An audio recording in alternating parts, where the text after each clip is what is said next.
저희 성경전 건축의 기초 작업 1단계 사업이 지난 월요일날 정말 마무리가 다 잘 되었습니다. 마무리를 하면서 하나님이 정말 올해에 우리 장모님들, 집사님들 가정에 물질적인 축복을 우리가 우리가 눈으로 확인할 만큼 그렇게 좀 주셔서 사실 이 일이 가능하게 되었다는 것을 생각하고 정말 놀라운 하나님의 능력이시고 우리가 하고자 하면 하나님이 그 모든 일들을 책임지어 주시는 분이시구나라는 것을 확인하게 되었습니다. 정말 앞장서서 애쓰신 우리 위원장님과 위원님들도 수고하셨지만 기도하시면서 헌신해 주신 우리 모든 성도님들에게 진심으로 감사드립니다. 우리 충청합회 선교 본부장님이신 합회장님께서 말씀하시기를 성곡교회의 건축이 여러분들이 설계도를 보면 별거 아닌 것처럼 보이지만 그래도 우리 재림교회 규모로는 충청합회에서 가장 큰 교회를 건축하게 되는 겁니다. 그래서 이게 정말 모든 충청합회의 성도들이 성곡교회를 주목하고 있습니다. 그러나 여기까지 인도하신 하나님을 우리가 신뢰하면 걱정할 게 없습니다. 하나님이 내년에는 정말 아름다운 성전으로 저희가 들어가서 하나님께 더 큰 일을 좀 할 수 있을 것으로 그렇게 기대합니다.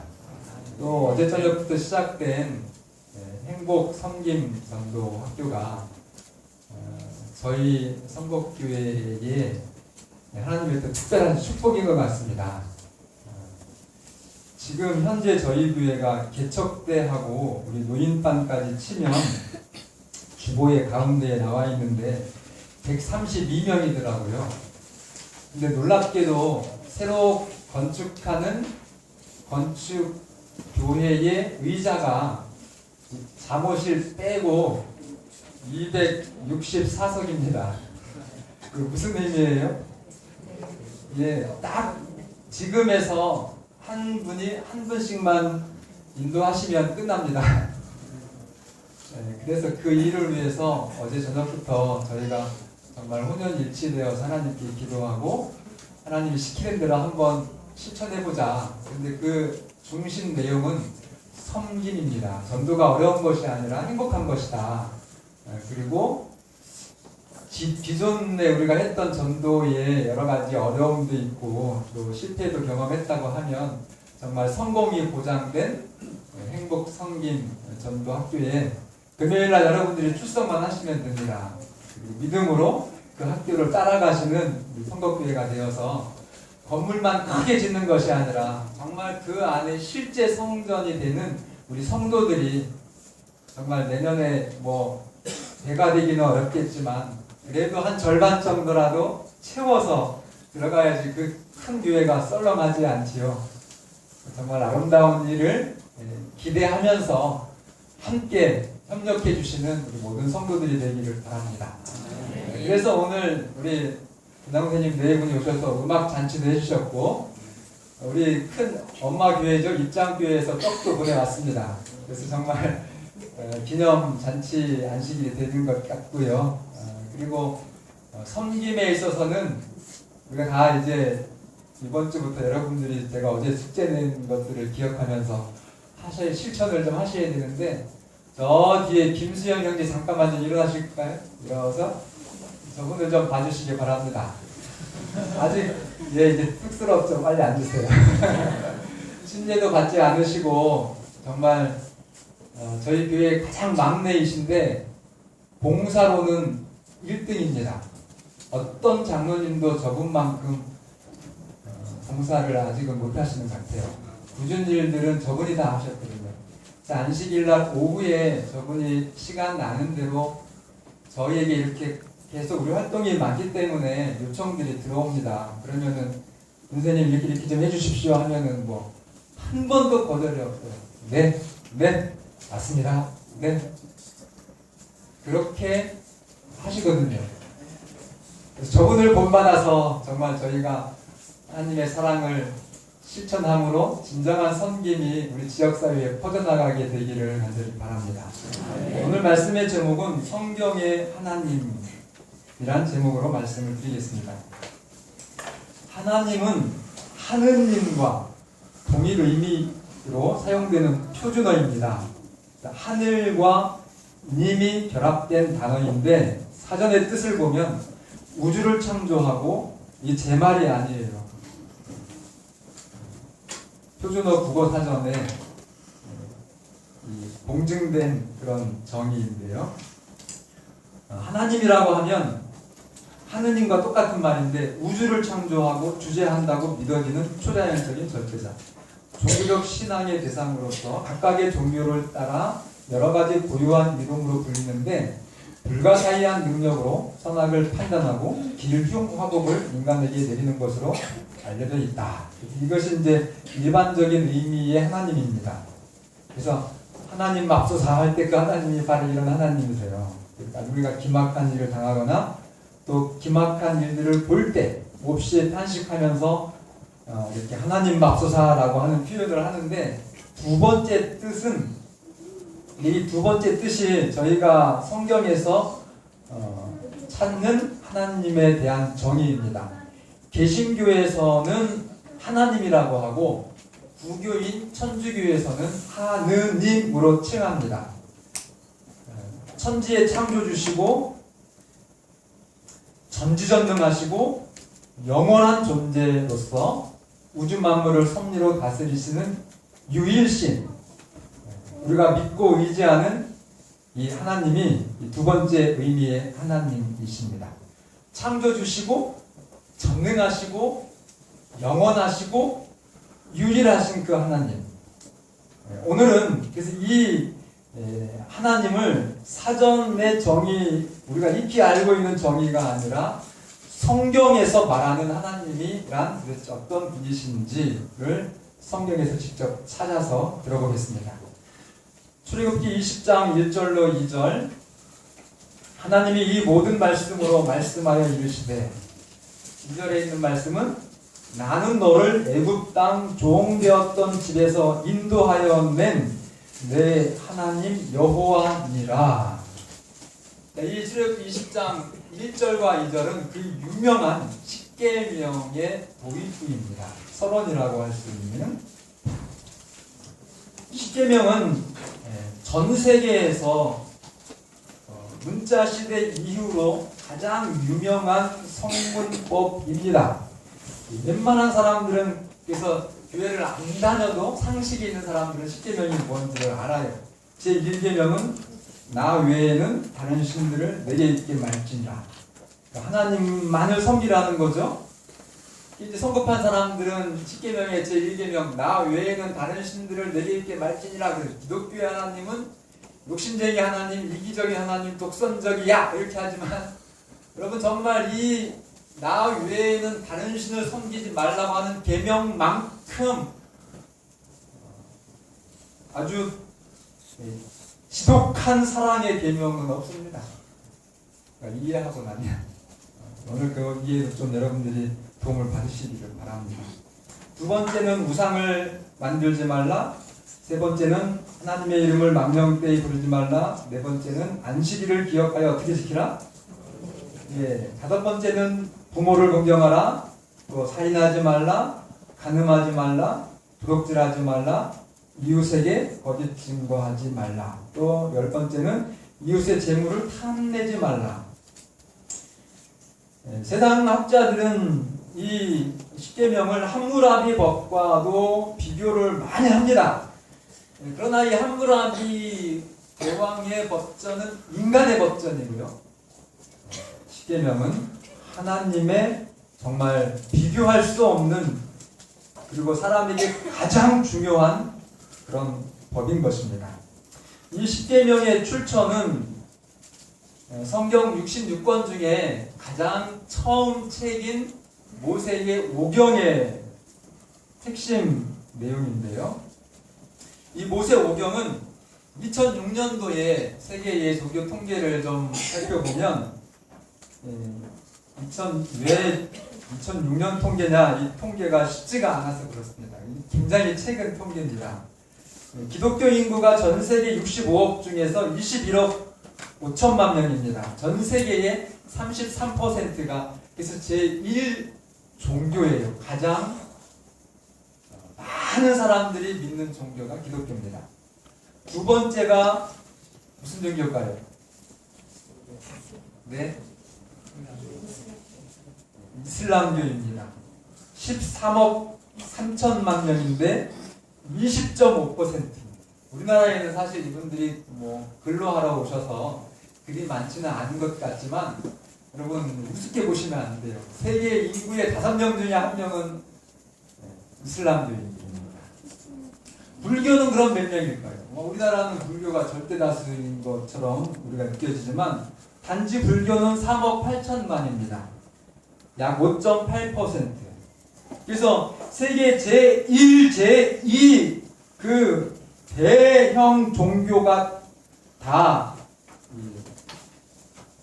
십계명을 믿는 종교예요.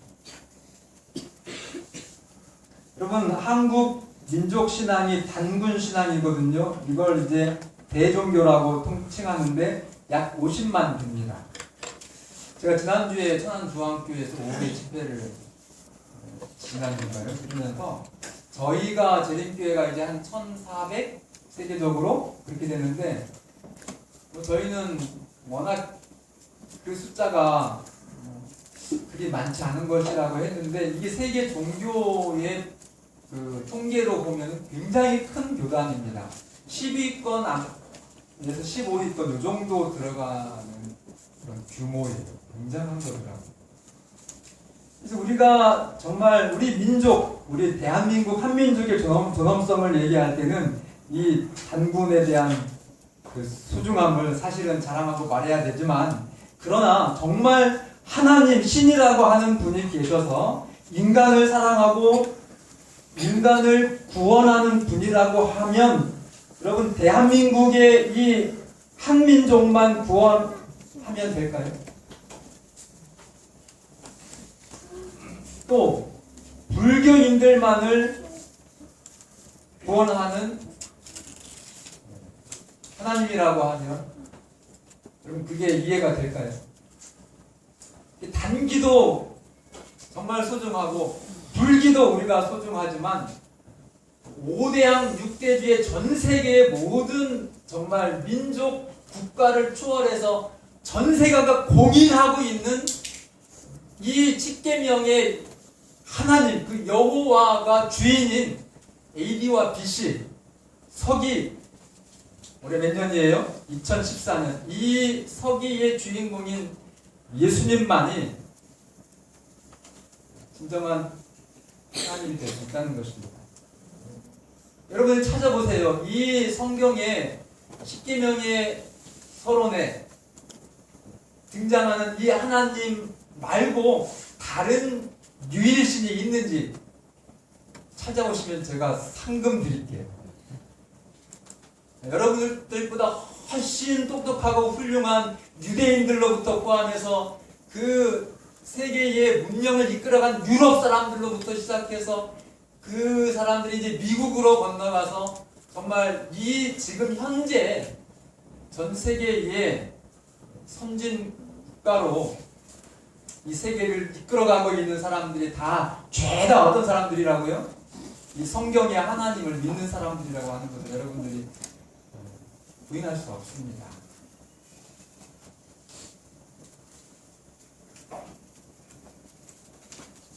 두 가지 말씀드리겠습니다.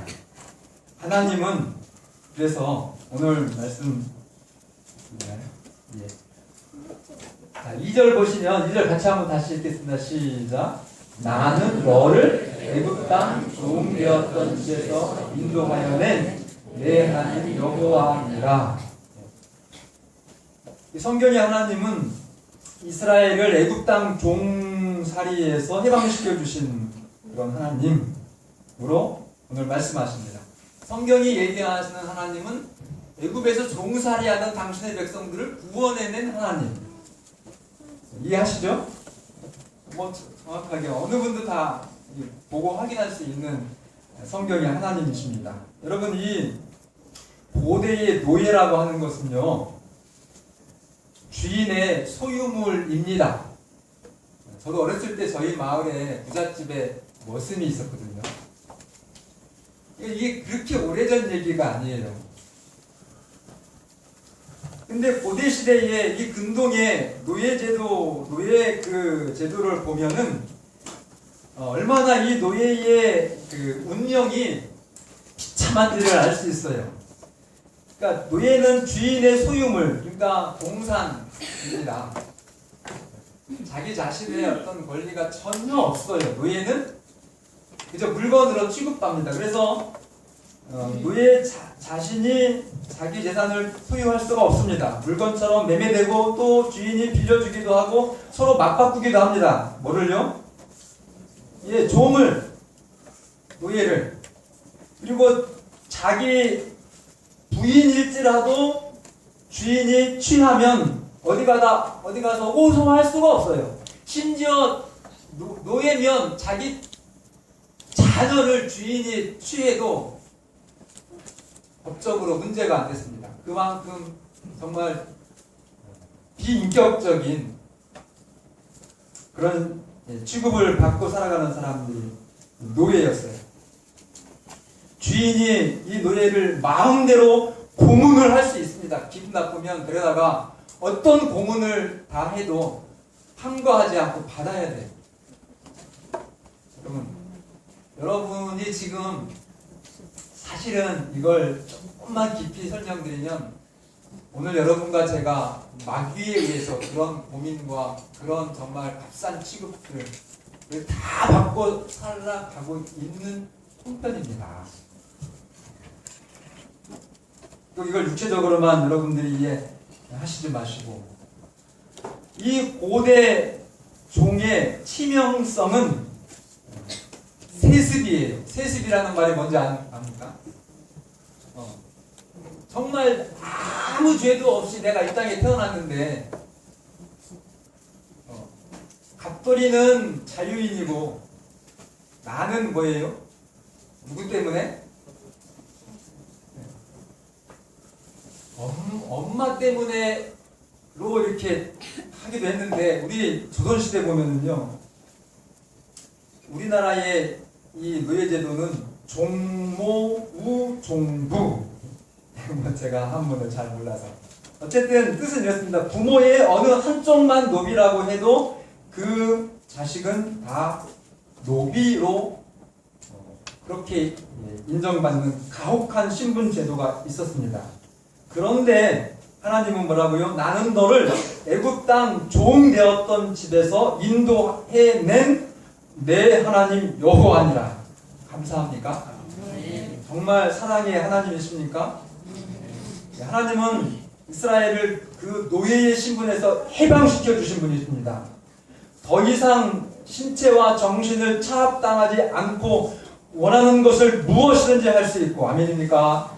여러분 정말 하나님을 믿으면 이 땅에서 원하는 것을 무엇이든 다 할 수 있습니다. 그 자유함을 여러분들이 만끽하시기를 바랍니다. 절대로 놓치지 마시고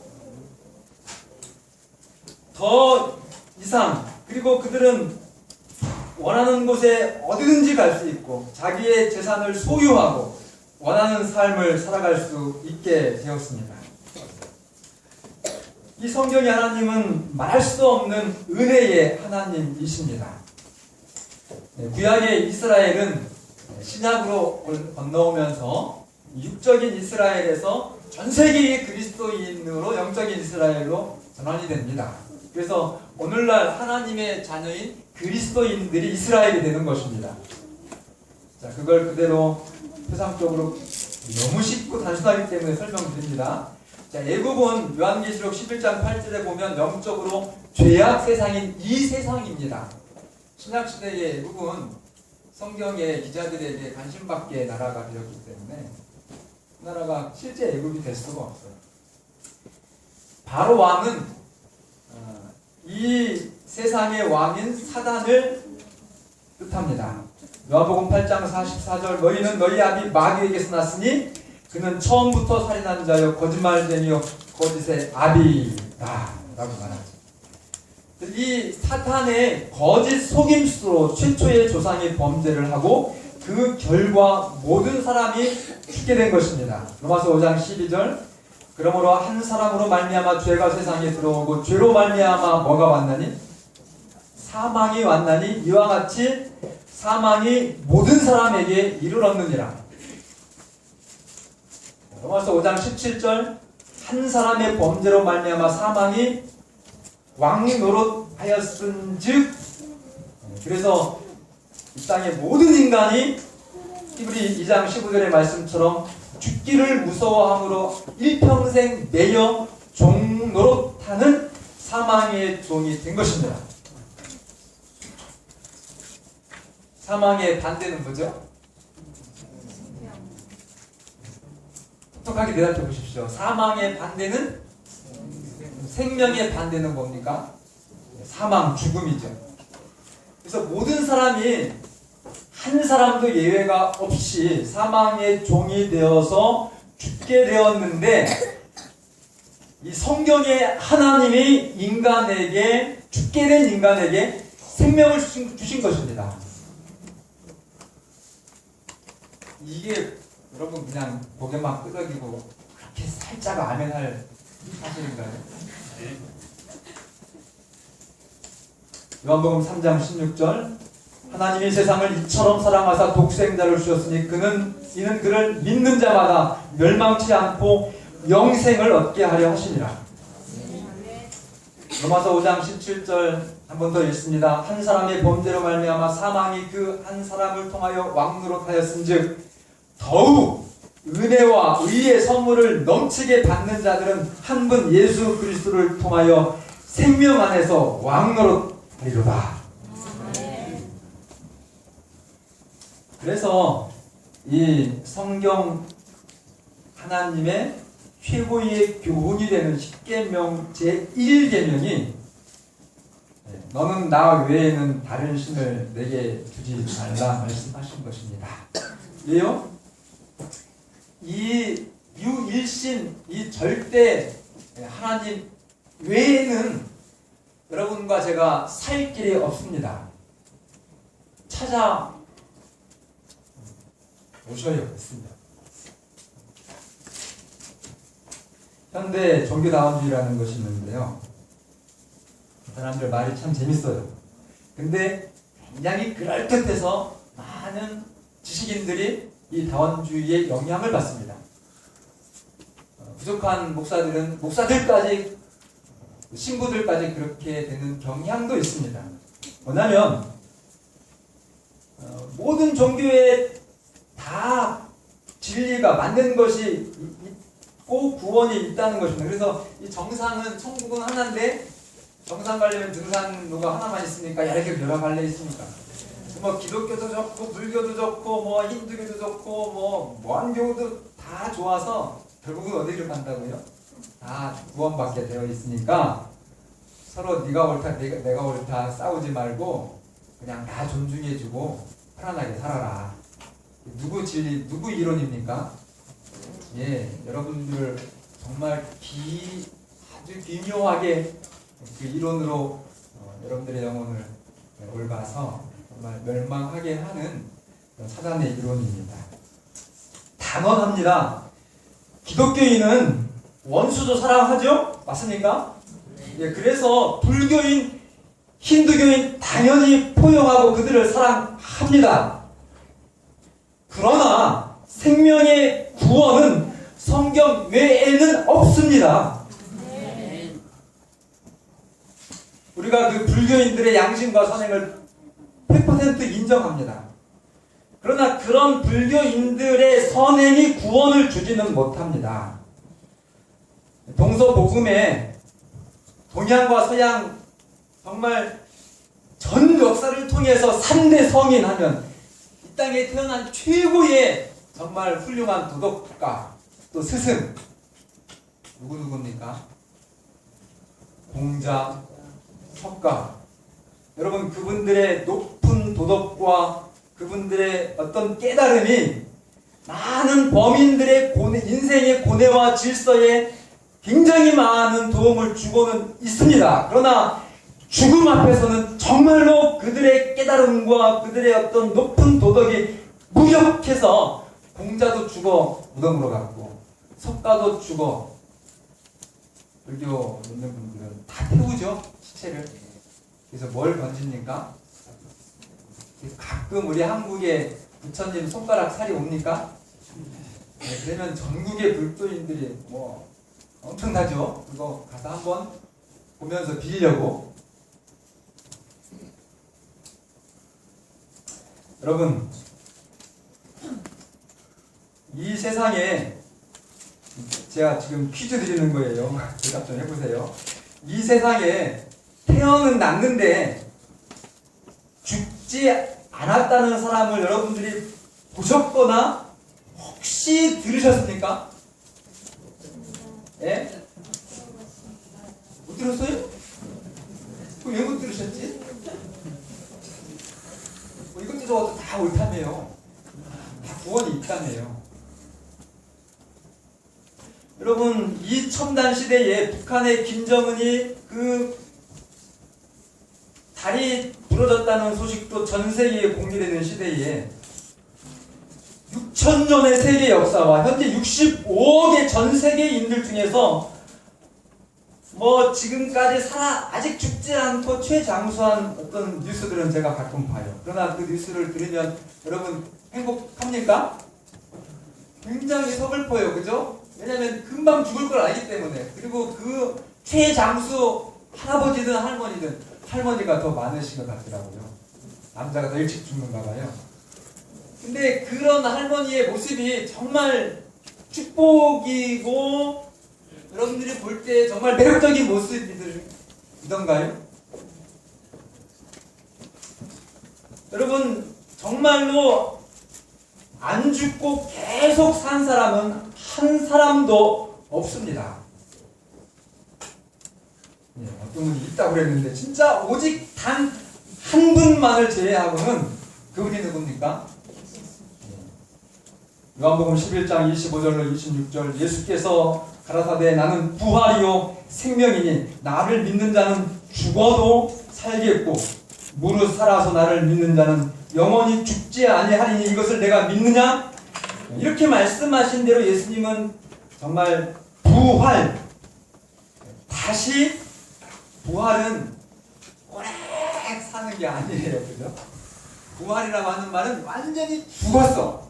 죽었어 진짜. 그랬는데 다시 사는 게 부활이에요.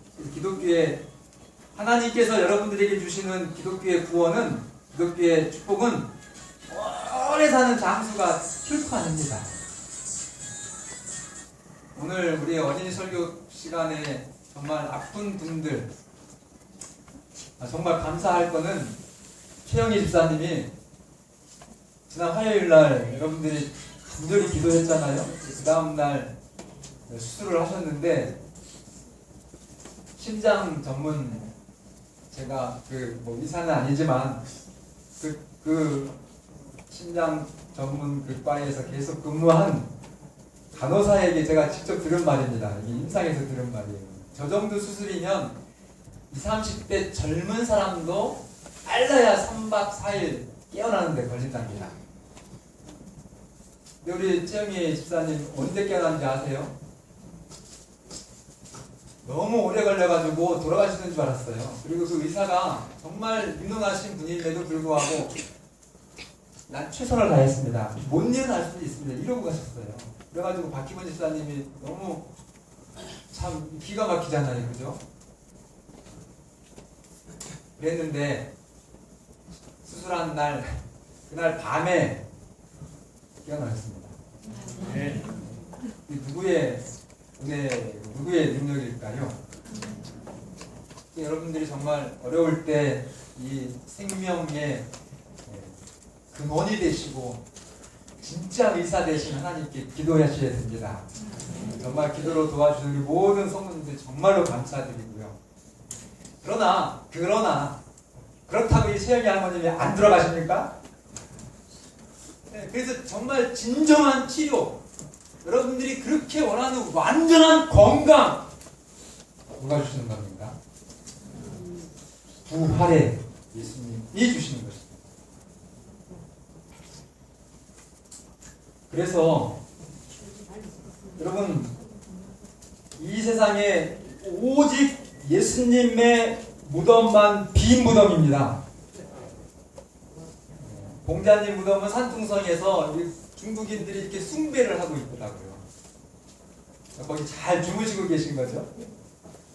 공자님 따라가면 착한 사람은 될 수 있는데 여러분 구원받을 수는 없습니다. 햇방울도 마찬가지고요. 전혀 오죽 똑똑한 사람들이 그 30 정말 20억이 넘는 사람들이 또 13억이 넘는 사람들이 여기가 옳다고 하나님을 믿겠습니까?